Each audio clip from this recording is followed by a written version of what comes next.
Assalamu alaikum warahmatullahi wabarakatuh. My dear students, I welcome you all again. I'm your chemistry tutor Yasir sir, and this is video lecture number first. And today we are going to discuss new chapter, and the name of that chapter is States of Matter. Yes, you heard it right. We are going to discuss new chapter today, जिसका नाम states of matter है, और आज हम उसका lecture number first जो है वो डिस्कस करने जा रहे हैं. इससे पहले हमने इक्विलिब्रियम जो है यूनिट वो कंप्लीट किया है. तो डियर स्टूडेंट, चलो इस यूनिट को स्टार्ट करते हैं. तो सबसे पहले स्टेट ऑफ मैटर का मतलब क्या है, इस यूनिट का हम आपको थीम बताते हैं. पहले मैटर आपको पता ही है, हम कहते हैं दैट आप बचपन से पढ़ते आए हो, anything that occupies space and has mass and which is mass, उसका वेट भी होता है. We call that as matter. The essential condition for anything to be called as a matter, that first thing that it should have a mass, and second it should occupy space. And state का मतलब है the physical form of a substance, the form in which a substance exists, उसको हम state कहते हैं. देखिए मैं यहाँ पे अगर आप लिखता हूँ what do you mean by state. state का मतलब क्या है, state का क्या मतलब है, state का क्या मतलब है. हम कहते हैं that state का मतलब है फिजिकल फॉर्म. स्टेट का मतलब है physical form of substance. Physical form of substance यानी कि किस फॉर्म में सबस्टेंस एग्जिस्ट करता है, उसको हम स्टेट कहते हैं. उसको आप फॉर्म भी कह सकते हो, ठीक है ना. या उसको हम स्टेट को कभी कभार, डियर स्टूडेंट्स, स्टेट के लिए हम कभी कभार टर्म जो इस्तेमाल करते हैं वो है फेज. फेज भी हम इसके लिए टर्म इस्तेमाल कर सकते हैं. अब स्टेट कहो या फेज कहो, तो फेज और स्टेट का मतलब है एक ऐसी फिजिकल फॉर्म जिसमें एक सबस्टेंस एग्जिस्ट करता हो. और आप सब लोगों को पता है, 9th क्लास से आप पढ़ते आ रहे हो, दैट जो 3 बेसिक फॉर्म्स, जो फेज के 3 बेसिक फॉर्म्स हैं वो आपको पता है. दैट 3 टाइप्स जो इसके हैं. नंबर 1 is solid state जिसको आप कहते हो. we also call that as solid कहो, solid phase कहो या solid state कहो. गर्मी काफ़ी ज़्यादा आज. नंबर 2 जो है उसको हम कहते हैं liquid phase या liquid state. एंड 3rd जो है dear students, उसको हम कहते हैं gaseous phase. उसको हम कहते हैं gaseous phase या उसको हम कहते हैं gaseous state. गैशियस फेज कहो या गैशियस स्टेट कहो. जनरली हमारे ये 3 टाइप्स हैं. प्लाज्मा और बोस-आइंस्टीन कंडेंसेट जो है वो सेपरेट है और वो नॉर्मल कंडीशंस में एग्जिस्ट नहीं करते. तो हमारे बेसिक जो है ये 3 ये हैं. अब इसमें आप चीज़ें याद रखेंगे. मैं पहले आपको इन चीज़ों का आइडिया भी दूंगा और उसके बाद हम आगे जाके इस चीज़ को डिस्कस भी करेंगे. लेकिन क्या ऐसी चीज़ें हैं, मैं आपको यहाँ पे बहुत ही इंपॉर्टेंट बात बताने जा रहा हूँ. What are the factors, what are the things, what are the essential conditions on which या which determines the state of a substance. ऐसे कौन से फैक्टर्स हैं, ऐसी कौन सी चीजें हैं विच गवर्न या विच डिटरमिन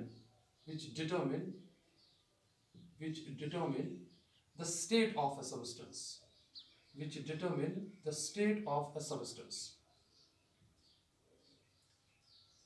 ऐसे कौन सी चीजें हैं जिससे हमें ये पता चलता है कि सबस्टेंस किस फॉर्म में एग्जिस्ट करता है. हम उनको कहते हैं the factors which determine the state or the phase of a substance.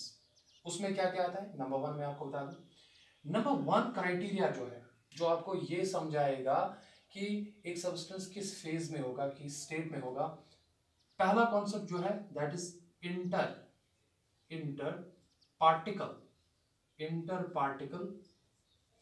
Inter particle forces of attraction. आप इस चीज को ध्यान में रखेंगे. ये टॉपिक हमें अलग से और डिटेल में डिस्कस करना है. Inter particle forces of attraction मैं शॉर्ट फॉर्म में इसको ऐसे भी लिखूंगा बिकॉज आगे जब मैं इसकी बात करूंगा तो मैं ऐसे लिखूंगा inter particle forces of attraction, IPFA. जब भी मैं IPFA लिखूंगा आपको समझना है कि इसका मतलब है inter particle force of attraction. Number second inter particle spaces. Inter particle spaces, inter particle spaces. तो इसको मैं शॉर्ट फॉर्म में ऐसे लिख सकता हूँ, इंटर पार्टिकल स्पेसेस, आईपीएस। ये तो याद रहेगा ना आपको, आईपीएस जैसे Indian police service, like that.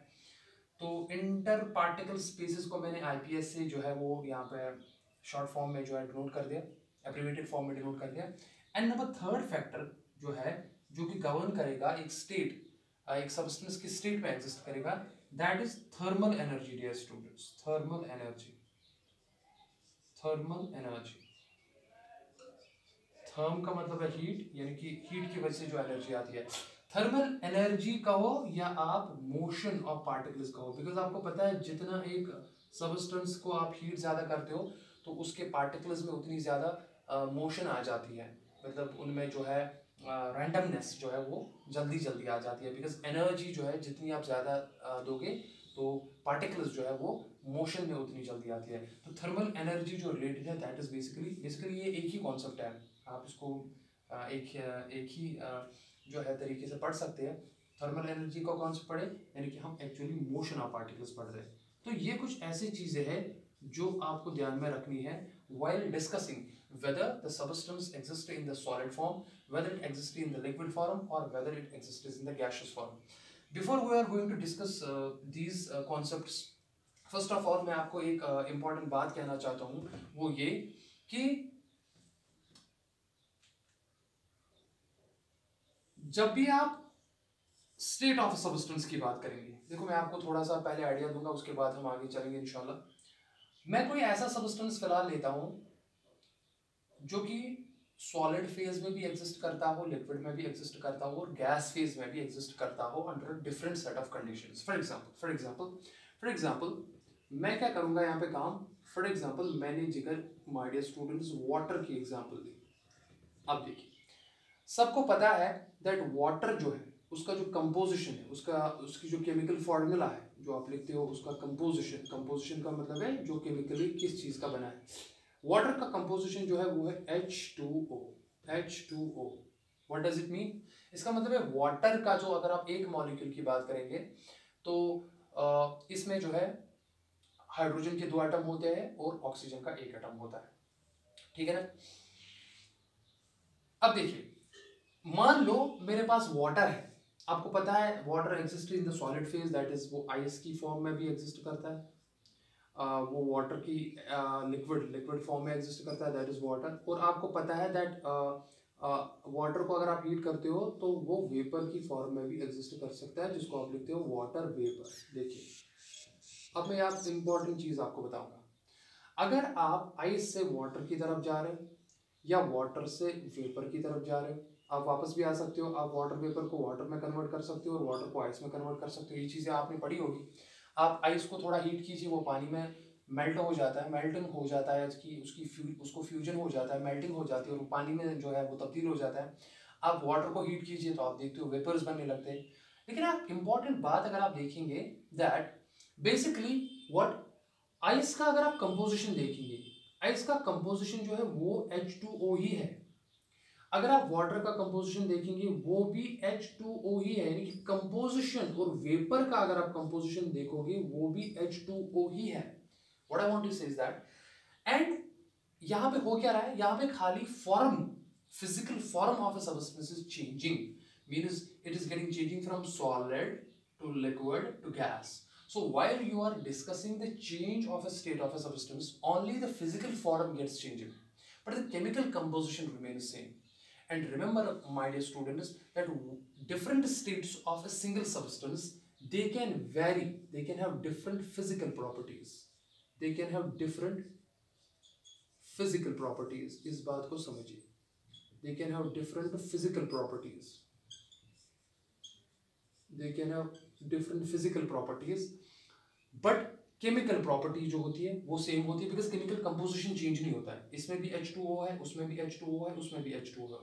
मतलब केमिकल रिएक्शन की अगर आप बात करोगे, आइस भी वही रिएक्शन दिखाएगा, वाटर भी दिखाएगा, वेपर भी दिखाएगा, लेकिन हाँ rate of chemical reaction vary करेगा, एक जल्दी रिएक्ट करेगा, दूसरा थोड़ा स्लो रिएक्ट करेगा। तो जब आप स्टेट ऑफ अ सब्सटेंस की बात करते हो, बेसिकली वहां पे फिजिकल फॉर्म चेंज होती है। उस फिजिकल फॉर्म के चेंज होने से एक ही सब्सटेंस की जो डिफरेंट स्टेट्स होते हैं वो वैरी करते हैं इन फिजिकल प्रॉपर्टीज, यानी कि फिजिकल प्रॉपर्टीज में वेरिएशन होगी। बट केमिकल प्रॉपर्टी जो होती है, यहाँ पे मैं लिख लेता हूं, बट इनकी जो केमिकल प्रॉपर्टीज है, केमिकल प्रॉपर्टीज, ये बात समझिए आप, केमिकल प्रॉपर्टीज वेरी नहीं होती है, वो सेम रहती है। एक बात, but rate of chemical reaction, ROCR मैंने यहाँ पे लिखा शॉर्ट फॉर्म में, तो आप प्लीज इस चीज को समझिए। फिजिकल प्रॉपर्टी को तो वो वैरी करेंगे, उसमें तो वैरी करेंगे, केमिकल प्रॉपर्टीज दिखाएंगे सेम, लेकिन जिस रेट से केमिकल प्रॉपर्टीज होगी वो वहां पे वैरी करेगी, यानी कि रेट डिफरेंट होगी, but rate of chemical reaction जो है वो वैरी करेंगे, दैट विल वैरी। इस बात को आप समझिए, दैट विल वैरी। सबको क्लियर हो गया? तो बेसिकली जब आप स्टेट ऑफ अ सब्सटेंस की बात करते हो, स्टेट ऑफ अ सब्सटेंस मैं फिर से कहूंगा, we are basically concern about the physical form of a substance, the physical form of a substance in which the substance exists.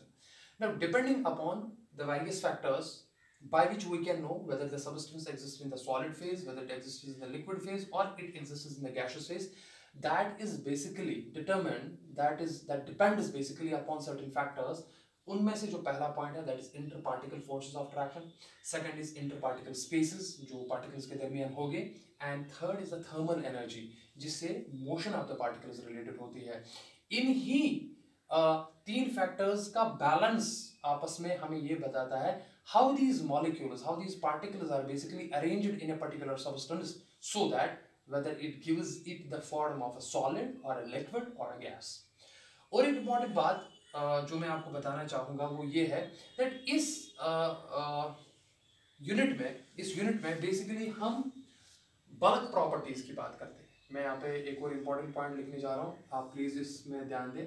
इस कॉन्सेप्ट में, इस यूनिट में हम बल्क प्रॉपर्टीज, देखो मैं यहाँ पे लिख रहा हूँ, हम इस यूनिट में basically bulk properties of matter, we are discussing basically the bulk properties of matter इस यूनिट में। What does it indicate? There are certain properties which are inherent to the individual particles. जैसे आप एक atom ले लो, एक atom की ऐसी property है, मान लो आप कहते हो कि इलेक्ट्रोनेगेटिविटी। इलेक्ट्रोनेगेटिविटी एक कॉन्सेप्ट है जो आप एक एटम के लिए स्पेसिफिकली जो है एक्सप्लेन करते हो। आयोनाइजेशन एंथैल्पी एक कॉन्सेप्ट है जो स्पेसिफिकली एक एटम के लिए जो है आप एक्सप्लेन करते हो। इसी तरीके से इलेक्ट्रॉन एफिनिटी या इलेक्ट्रॉन गेन एंथैल्पी जिसको आप कहते हो, वो भी एक ऐसा कॉन्सेप्ट है जो आप एक पार्टिकल के लिए, एक एटम के लिए जो है एक्सप्लेन करते हैं। उनको कहते हैं atomic properties. Atomic properties are the properties which are concerned with the individual atoms, my dear students.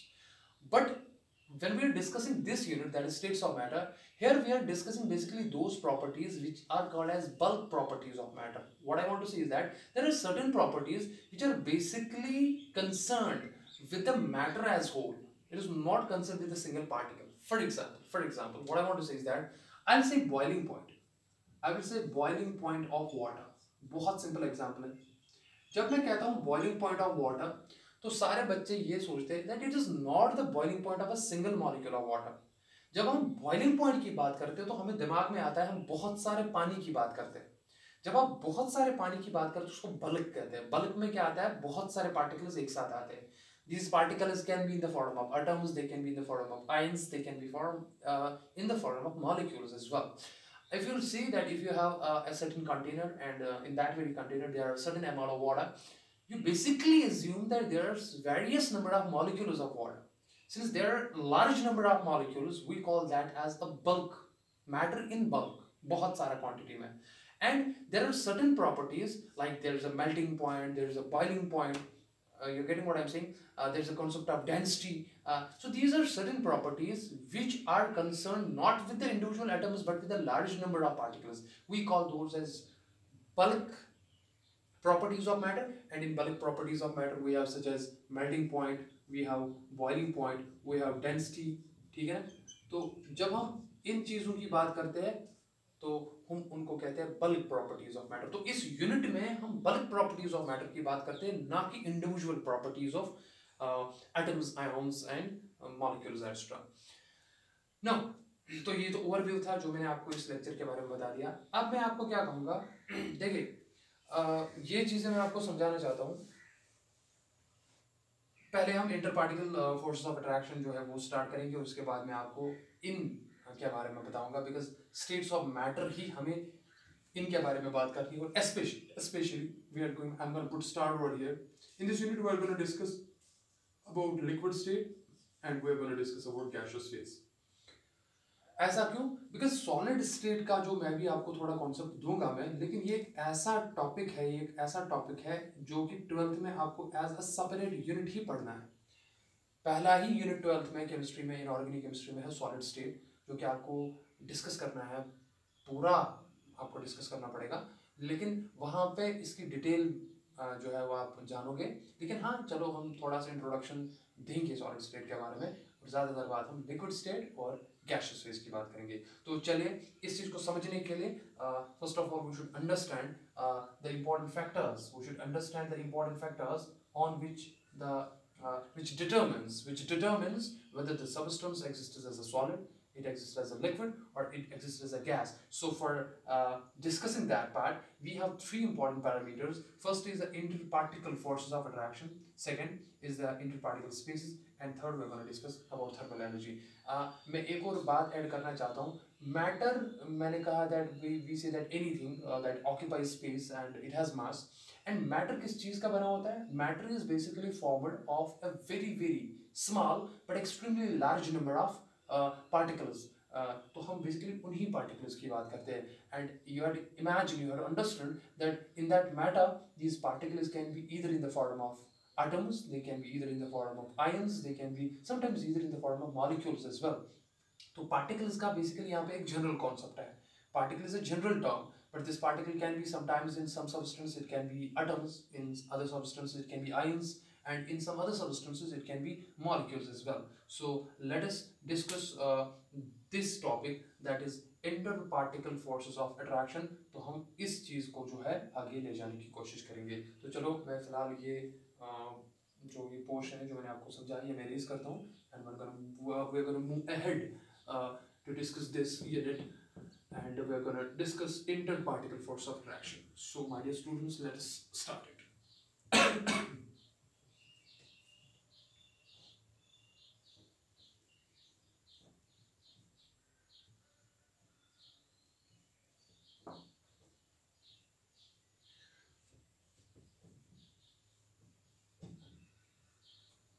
तो ये जो मैं अभी ये पोर्शन इरेज कर रहा हूँ, यहाँ पे मैं फिर से आपको ये पॉइंट मेमोराइज करवाना चाहता हूँ, रिवाइज करवाना चाहता हूँ, that different states of a single substance, जैसे liquid, water, ice and water vapour, they are basically the different states of a single substance, that is water.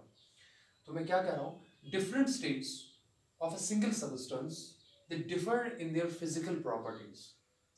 Number second, they show similar chemical properties, but the rate at which the chemical properties, at which the chemical reactions takes place, the rate means the speed, that can vary.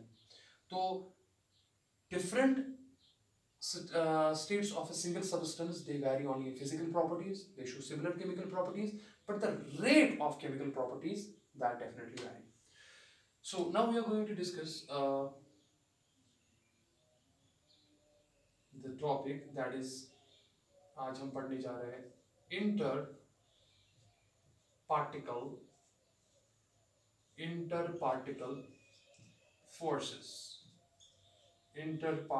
forces of attraction। ये बहुत ही important concept है, ये please आप understand कीजिए।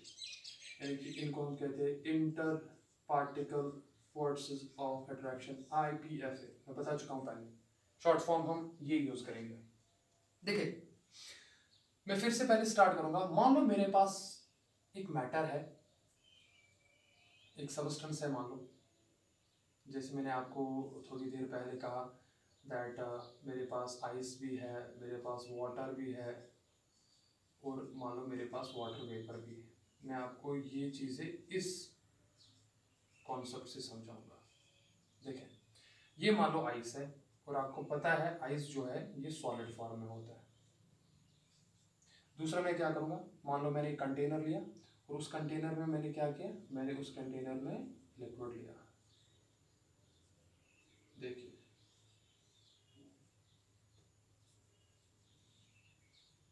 अगर आप देखोगे यहाँ पे, आपको समझाने के लिए थोड़ी सी स्पेस, थोड़ी सी, मतलब ज़्यादा नहीं है, थोड़ी सी स्पेस में दिखा रहा हूँ आपको पार्टिकल्स के दरमियान।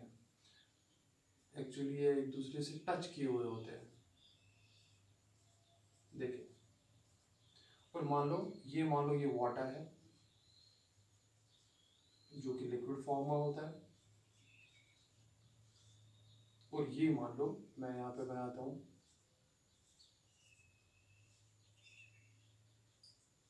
ये मान लो मैंने पार्टिकल्स रैंडम बनाए और मान लो ये वाटर वेपर है, ये वाटर का वेपर है, यानी कि ये gas phase, this is gas phase.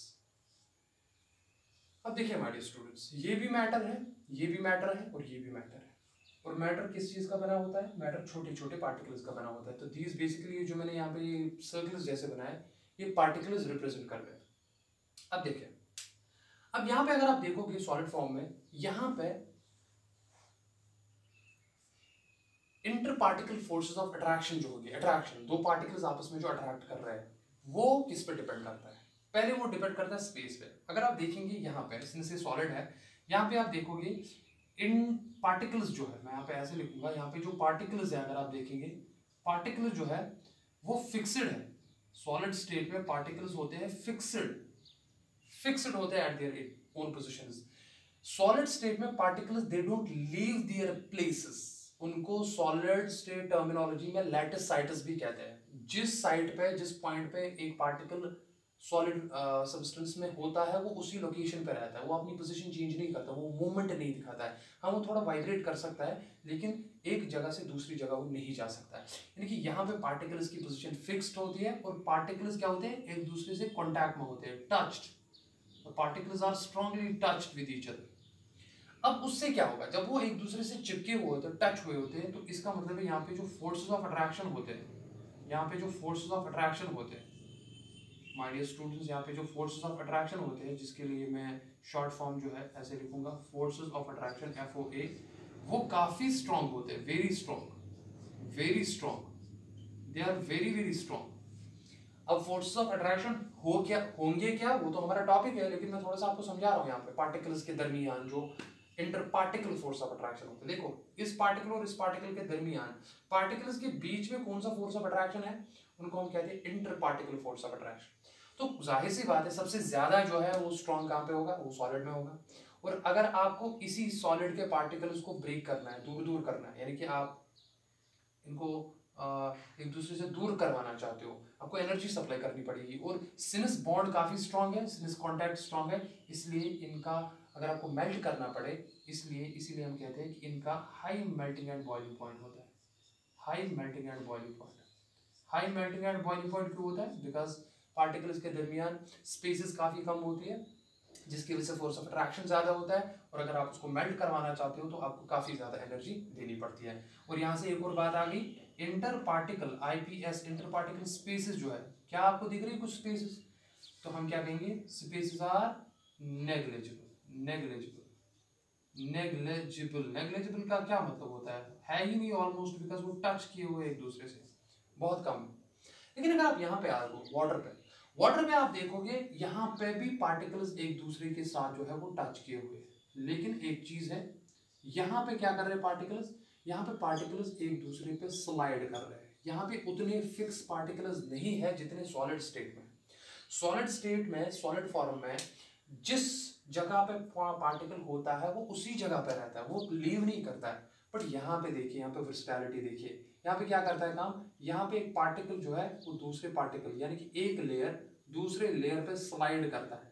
यहाँ पे पार्टिकल स्लाइड करते हैं। देखो, इस लेयर के पार्टिकल्स एक दूसरे के साथ फिक्स रहेगी, उसमें कोई शक नहीं है। लेकिन ये लेयर इस लेयर पे जो है स्लाइड करेगा, ये लेयर इस लेयर पे स्लाइड करेगा, ये लेयर इस लेयर पे करेगा, ये लेयर इस लेयर पे करेगा। इसीलिए हम देखते हैं that it is because of the sliding tendencies of the different layers of the particles of liquid, that यहाँ पे जो है लिक्विड लेयर्स जो होते हैं, लिक्विड या लिक्विड लेयर जो होते हैं वो फ्लो करते हैं, इसीलिए हम कहते हैं that liquid has a tendency to flow, इसीलिए हम लिक्विड को फ्लूइड की कैटेगरी में लाते हैं, यानी कि they have the property of fluidity. यहाँ पे फ्लो नहीं होते, एक दूसरे ये एक ही जगह पे रहता है, यानी कि अगर आप यहाँ पे करवाना भी चाहो तो ये फ्लो नहीं करेगा, इसलिए हम कहते हैं solids have rigidity but liquids have fluidity. Getting what I am saying? और यहाँ पे भी पार्टिकल्स एक दूसरे से टच है, और यहाँ पे जो फोर्सेस ऑफ अट्रैक्शन होते हैं, फोर्सेस ऑफ अट्रैक्शन देखिए, फोर्सेस ऑफ अट्रैक्शन क्या है, यहाँ पे फोर्स ऑफ अट्रैक्शन स्ट्रॉन्ग होते हैं, लेकिन उतने स्ट्रॉन्ग नहीं होते हैं जितने सॉलिड्स में होते हैं, तो मैं यहाँ पे लिखूंगा इंटरमीडिएट, क्योंकि गैस और सॉलिड के दरमियान जो रीजन होगा वो उसमें होगा। और अगर कंप्रेशन की बात करेंगे, देखिए कंप्रेस जब आप किसी चीज को करते हो ना, कंप्रेस करेंगे, ठीक है, तो उसकी वजह से पार्टिकल्स एक दूसरे से नजदीक आते हैं। नजदीक कोई चीज तब आती है ना जब दूरियां होती है, आप किसी बंदे को किसी के नजदीक तब ला सकते हो जब उनके दरमियान दूरियां हो, दूरियां का मतलब है इंटर पार्टिकल स्पेस, अगर स्पेसेस है तो पार्टिकल्स को नजदीक लाया जा सकता है, और वैसे सबस्टेंस को हम कहते हैं कंप्रेसिबल, इसको कंप्रेस किया जा सकता है। That is the only case with the gases, because gases के दरमियान आप देखिए, पार्टिकल्स के दरमियान देखो कितनी स्पेसेस है, यहाँ पे कितनी स्पेसेस है, काफ़ी ज़्यादा स्पेसेस है, इन स्पेसेस को कम किया जा सकता है, इसीलिए हम प्रेशर अप्लाई करते हैं और पार्टिकल्स के स्पेसेस कम करते हैं, इसीलिए हम कहते हैं gases are highly compressible. But since there is no such case in case of liquids and solids, because they are almost touched with each other, that's why we say that liquids and solids are almost incompressible. We don't say least compressible, they are incompressible. So what is the reason for that? Liquids and solids are incompressible for the reason because there are negligible interparticle spaces, because there are not spaces actually between them which are going to decrease. Since they are already touched with each other, we cannot further decrease the distance between them, therefore they cannot be compressed. But that's not the case with the gaseous molecules, they can be compressed. Second, here the particles are in random motion. Here the particles are in random motion. यहाँ पे काफी ज्यादा random का मतलब क्या है, हर जगह में, हर डायरेक्शन में, डिफरेंट डायरेक्शंस में यहाँ पे पार्टिकल्स मूव कर रहे हैं, यहाँ जा रहे हैं, यहाँ जा रहे हैं, यहाँ जा रहे हैं, जहाँ से मर्जी, बिकॉज स्पेस अवेलेबल है।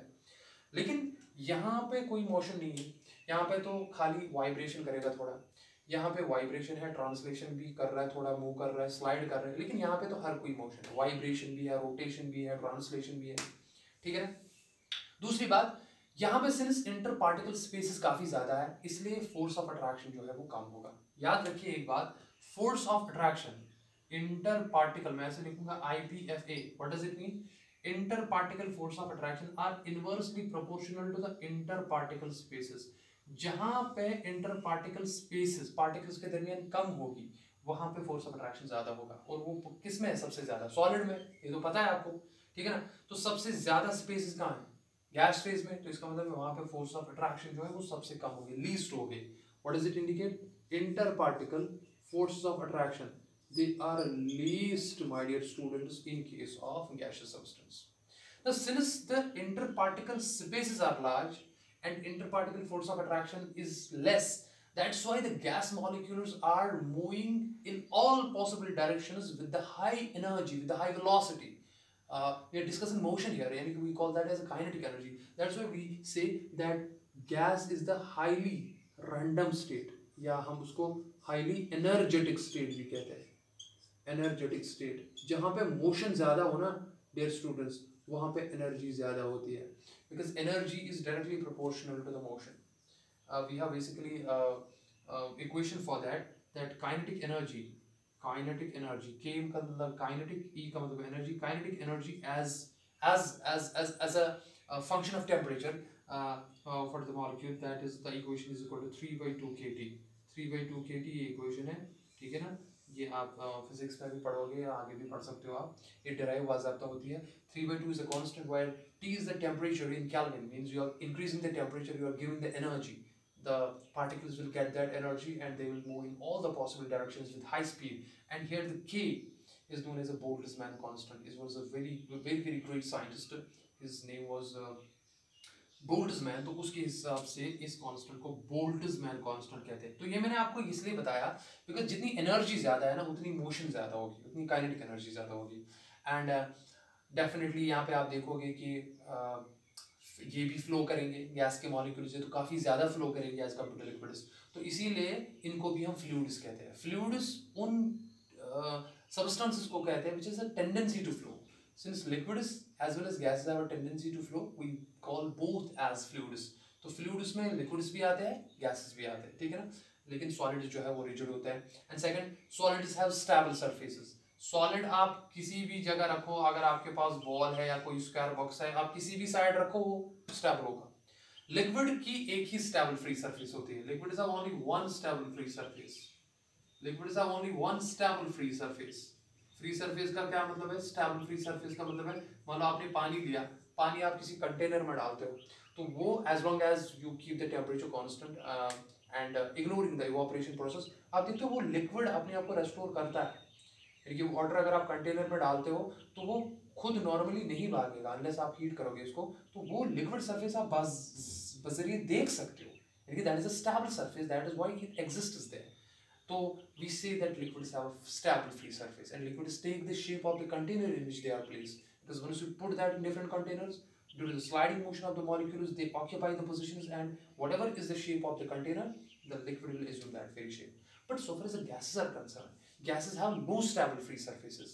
यानी कि गैस की कोई सरफेस स्टेबल होती ही नहीं है, and this is the reason that you need a closed container जिसमें आप गैस को स्टोर कर सकते हो। बहुत ही इंपॉर्टेंट बात कह रहा हूँ, you need the closed container to store the gas, because they don't have, if somebody will ask you a question, why do we need the closed container for the gases to be put in, the reason is that because they don't have any stable free surfaces, because when they don't have a stable free surface, whenever you're going to leave them, they're going to expand and they're going to fill the whole space, and that's why if you want to store the gas, you should have the container that is closed. And that's why you see that in our homes we have LPG gas cylinders. That is a closed container, and there the gas is filled in the cylinder at high pressure, so that it should be converted into a liquid in order to accommodate the greater amount, and we call that as LPG, means liquefied petroleum gas. So basically it's a gas obtained from petroleum and stored in the cylinder at a very high pressure in the form of liquid. We call that as liquefied petroleum gas. So यहाँ पे एक point आ गया था, वो है ये that gases जो है they have no stable free surfaces. They have no stable free surfaces. So my dear students, and that's why you need the closed containers to put in. So ये जो मैंने आपको एक जल्दी एक क्विक रिवीजन दे दिया about solid state, liquid state and gaseous state, जिसमें मैंने आपको मेन आइडिया दिया कि एक सबस्टेंस किस स्टेट में एग्जिस्ट करेगा, वो डिपेंड करता है inter particle force of attraction पे, इंटर पार्टिकल स्पेसेस पे। ये दो इंपॉर्टेंट है। हालांकि थर्मल एनर्जी भी एक इंपॉर्टेंट क्राइटेरिया है, जो कि मैंने थर्ड इंपॉर्टेंट क्राइटेरिया आपको बताया, लेकिन that plays it is part later on. Later on means sometimes आप किसी चीज को हीट कर रहे हो तो वो आप फिर एक्सटर्नली कर रहे हो। The basic two conditions are that interparticle forces of attraction and interparticle spaces. तो बताइए interparticle forces of attraction की अगर मैं बात करूंगा, interparticle forces of attraction अगर मैं बात करूंगा, और interparticle spaces की मैं बात करूंगा, बताइए my dear students, बताइए interparticle force of attraction solids में क्या होते हैं? Very strong. देखिए मैं यहाँ पे पॉइंट लिख रहा हूँ, very strong. Interparticle force of attraction solids में सबसे ज्यादा होते हैं। आप टेंशन मत लीजिए, आप कहेंगे सर इंटरपार्टिकल फोर्स ऑफ अट्रैक्शन जो आपने ऊपर टॉपिक लिखा ये है क्या? बेसिकली ये हम डिस्कस सेपरेटली करेंगे, ये एक अलग सा टॉपिक है, बहुत ही इंपॉर्टेंट कॉन्सेप्ट है इसमें, लेकिन फिलहाल मैं आपको जनरल कॉन्सेप्ट समझा रहा हूँ, ठीक है ना। और इंटरपार्टिकल स्पेसेस क्या है यहाँ पे आप खुद ही देख सकते हो, जैसे स्पेसेस है ही नहीं बिकॉज पार्टिकल्स टच कर रहे हैं, इसका मतलब है interparticle spaces are negligible, almost zero, ठीक है ना। चलो यहाँ पे आ जाते हैं, हम लिक्विड्स की तरफ आ जाते हैं। तो बताइए यहाँ पे इंटरपार्टिकल फोर्स ऑफ अट्रैक्शन क्या है? मैंने यहाँ पे पहले लिखा, वो सॉलिड्स से तो कम है लेकिन गैसेस से ज्यादा है, तो मैंने इंटरमीडिएट लिखा। और अगर स्पेसेस की बात करेंगे तो स्पेसेस फिर से नेग्लिजिबल है, नेग्लिजिबल स्पेसेस है। लेकिन since when you discuss about the interparticle force of attraction and interparticle space over the gases are concerned, तो बताइए इंटरपार्टिकल फोर्स ऑफ अट्रैक्शन क्या है? मिनिमम, सबसे कम फोर्स ऑफ अट्रैक्शन होगी। क्यों? क्योंकि पार्टिकल्स के दरमियान स्पेस बहुत ज्यादा है। मेरे प्यारे बच्चों, मेरे प्यारे स्टूडेंट्स, आप ये चीज़ बिल्कुल आसानी से समझ सकते हो। जहाँ पे दूरियां बहुत ज़्यादा होती है ना, वहाँ पे अट्रैक्शन मीन्स, अगर आप अट्रैक्शन को लव के साथ कंपेयर करोगे, मोहब्बत के साथ कंपेयर करोगे, अफेक्शन के साथ कंपेयर करोगे, तो वहाँ पे कम होगी। वो कहते हैं ना, जहाँ पे दूरियां ज़्यादा होती है ना, जहाँ पे दूरियां ज़्यादा होती है ना, वहाँ पे प्यार बहुत कम होता है। ठीक है ना, वही यहाँ पे केस है। सिंस यहाँ पे दूरियां काफ़ी ज़्यादा है, तो यहाँ पे अट्रैक्शन जो होगी वो बहुत कम होगी, सो मिनिमम। ठीक है ना, लेकिन दूरियां क्या है, इंटर पार्टिकल स्पेसेस क्या है, मैक्सिमम। मैक्सिमम देखिए, यहाँ पे इंटर पार्टिकल स्पेसेस मैक्सिमम होती है।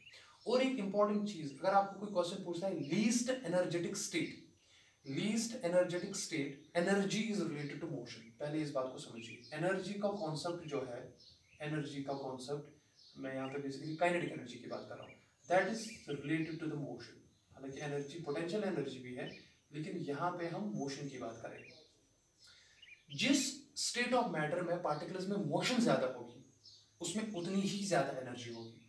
तो बताइए मोशन कहाँ पे ज्यादा होगी? मोशन सर जहाँ कहाँ पे ज्यादा होगी? मोशन आप कहाँ पे ज्यादा फ्रीली मूव कर सकते हो? पहली बात, जहाँ पे आप बंधे हुए नहीं हो, एंड दूसरी बात, जहाँ पे आपको स्पेस अवेलेबल है। यानी कि जहाँ पे अट्रैक्शंस कम है और स्पेस ज्यादा अवेलेबल है, तो वो तो गैस में होती है। तो इसका मतलब है गैस में पार्टिकल्स की मोशन काफी ज्यादा होती है, इसका मतलब है एनर्जी भी ज्यादा है। That's why I mention over here that gases represent the highly energetic state. सबसे ज्यादा एनर्जी स्टेट अगर स्टेट्स ऑफ मैटर में है, सॉलिड, लिक्विड और गैस में, वो गैसियस स्टेट है। तो बताओ इसका रिवर्स क्या है? मिनिमम कौन है? लीस्ट एनर्जेटिक स्टेट कौन है? लीस्ट एनर्जेटिक स्टेट वही स्टेट ऑफ मैटर है जिसमें अट्रैक्शन काफी ज्यादा है और स्पेसेस बहुत कम है। And least energetic state of matter अगर है कोई, dear student, that is a solid form. So this was the general overview of the unit that is states of matter, जिसमें मैंने आज आपको ये समझाया कि हमें पढ़ना क्या है और हमें किन किन चीज़ों पर फिलहाल कॉन्सेप्ट जो है ध्यान देना है। तो मुझे लगता है we're gonna stop it over here। आप ये चीज़ें अपनी नोट बुक में जो है नोट डाउन कीजिए। This was lecture number first for the unit states of matter। we're going to discuss actually the different types of interparticle force of attraction। अगर आप पढ़ के भी आओगे, पढ़ के रखोगे, तो ज़्यादा आसानी हो जाएगी फिर समझने में। तो लेकिन अगर नहीं भी करोगे तो कोई बात नहीं, मैं आपको अच्छे से समझाऊंगा। तो एक्चुअली जो हमारा मेन टॉपिक होगा, that is inter particle force of attraction. Concept क्या है और टाइप्स क्या है इसके, that we are gonna discuss in the next video lecture इंशाल्लाह। तो टिल देन आप अपना ख्याल रखिए। फी अमानिल्लाह। अस्सलाम वालेकुम।